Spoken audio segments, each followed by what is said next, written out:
Go yard. I got so much motherfucking design on right now. Baik, gimana kabarnya? Tidak ada yang sakit? Oke, baik, sebelum kita melakukan pembelajaran, kita serahkan diri dulu kepada Tuhan. Yang memimpin kita dalam doa siapa? Ya, angkat kita.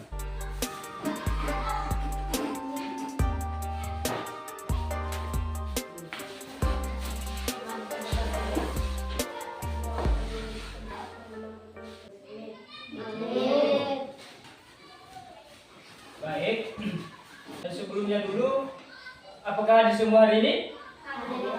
Ya, hadir. Oke, kita bersyukur kepada Tuhan, tidak ada yang sakit hari ini.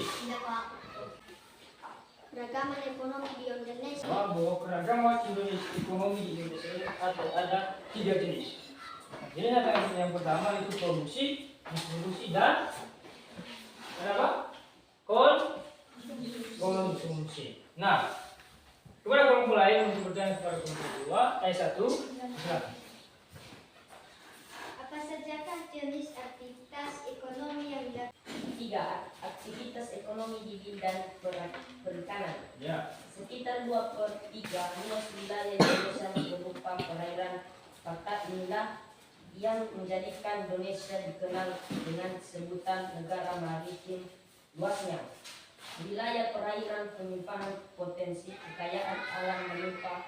Potensi ini dimanfaatkan masyarakat untuk mengembangkan aktivitas perikanan.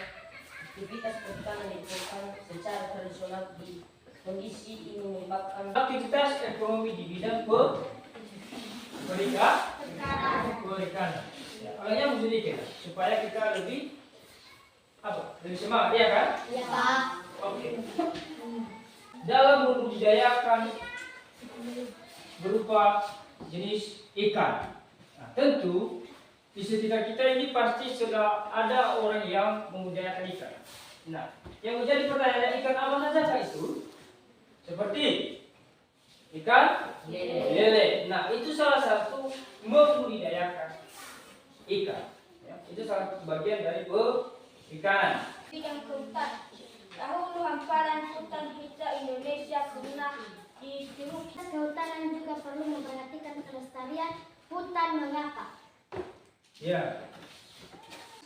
Lestarinya hutan bertepatnya terhadap kehidupan manusia dan makhluk hidup yang tinggal di hutan. Kelestarian hutan dapat dijaga dengan cara antara lain melakukan tebang pilih dan melakukan penghijauan atau reboasi. Kalau kita melakukan penebangan kayu di hutan, apa yang terjadi di dalam hutan tersebut?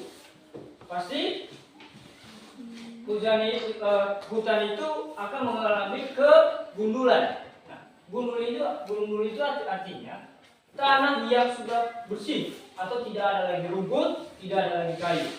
Nah, suatu saat nanti kalau tidak ditanami pohon di hutan tersebut, pasti tanah itu akan mengalami longsor. Apalagi kalau dia dalam bentuk gunung. Ya. Nah, fungsi pohon ini akan menahan tanah dari longsoran. Misalnya ada hujan deras. Nah, ketika ada pohon, maka akar-akarnya itu akan bisa menjaga tanah tersebut supaya tidak terjadi longsoran. Nah, di sini tadi pertanyaan dari kelompok 1 mengatakan lestarinya aktivitas kehutanan juga perlu memperhatikan kelestarian hutan. Tentu di sini kita harus melestarinya hutan itu dengan berbagai cara seperti tadi dikatakan oleh kelompok 4, yaitu menebang pohon dengan melakukan pilih. Ya, yang mana ketika kita melakukan menebang pohon, maka kita harus perlu perhatikan bahwa pohon ini sudah bisa ditebang atau pohon ini sudah mencakup umur yang sangat tua. Tentu di situ kita akan melakukan penebang. Nah, itu saja mengenai keragaman ekonomi di Indonesia. Nah, selanjutnya itu keragaman dalam masyarakat Indonesia. Nah, coba lihat halaman 113. Di situ dia mengajak kita ayo membaca. Ya, yang mana memahami arti penting memahami keragaman dalam masyarakat Indonesia. Nah, keragaman dalam masyarakat Indonesia ini kalau kita melihat dalam skop global tentu ada banyak keragaman seperti suku dan agama, ras, maka itu termasuk salah satu keragaman. Artinya berbagai ragam, berbagai macam. Ya. Itulah fungsinya atau maksudnya lambang negara kita. Di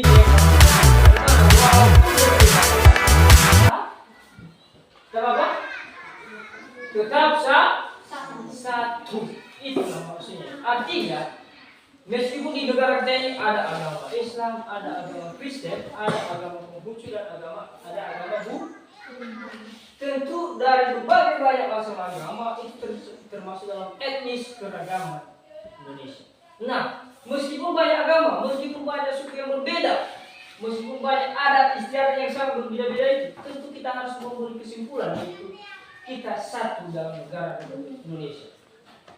Itulah fungsinya kita disimbolkan oleh nama negara Garuda atau dimaksud Bhinneka Tunggal Ika.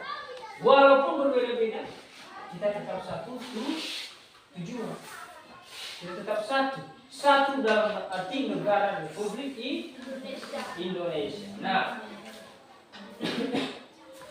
baik, mungkin itu saja materi kita pada hari ini dan Bapak berikan tugas. Lihat kembali halaman 12. Halaman kembali 12. Di situ ada poin mengatakan tentang action dan tugas. Nah, sudah dilihat? Sudah dilihat halaman 12? Ya. Nah, di situ yang mengatakan atau mengajak kita dari teks keragaman ekonomi Indonesia di atas tuliskan informasi baru yang kamu dapatkan. Soalnya di depan ada tulisannya dalam bentuk peta pikiran. Artinya kalian buat dalam selebar kertas, tuliskan saja apa saja keragaman yang ada di negara kita ini. Artinya kita buat dulu dalam bentuk skop nias tuh. Ya. Artinya kalian cantumkan nanti di selebar kertas, kalian tulis dan minggu depan kamu berisa. Ya, oke. Selanjutnya situ lakukan ini bersama teman sebangku. Nah, artinya kalian melakukannya ini saling menanyakan kepada teman atau berdiskusi itu artinya. Itulah artinya fungsi diskusi. Artinya dari yang tidak tahu menjadi tahu. Nah, itulah kita ke sekolah ini dari kelas 1, kelas 4 dan kelas 5. Nah, dari kelas 1 dulu kita tidak tahu apa-apa, betul kan? Iya, Pak. Tidak bisa menulis, kita tidak bisa membaca. Dan kita tidak bisa memahami apa itu huruf A dan huruf B. Nah, seketika kita sudah bersekolah di tingkat SD, apalagi kalau sudah sekolah sebelumnya di tingkat TK, nah, itu sangat luar biasa. Nah, kalau kita masuk ke SD, maka dari kelas 1, kelas 5, dan kelas 6, sehingga lanjut lagi ke tingkat SMP atau sekolah menengah pertama.